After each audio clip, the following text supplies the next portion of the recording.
Welcome! In this video, we're going to guide you step by step on how to find all your check-ins on Facebook using the latest update on your PC. Let's get started.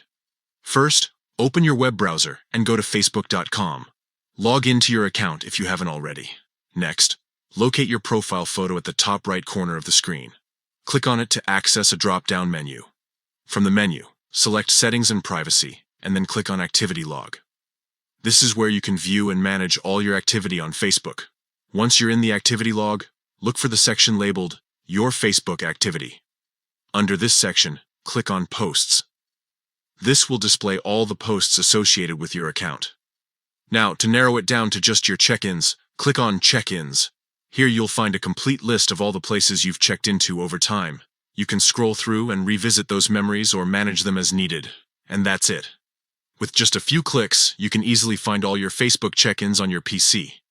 If this video helped you, don't forget to like and share it with others who might find it useful. Thanks for watching.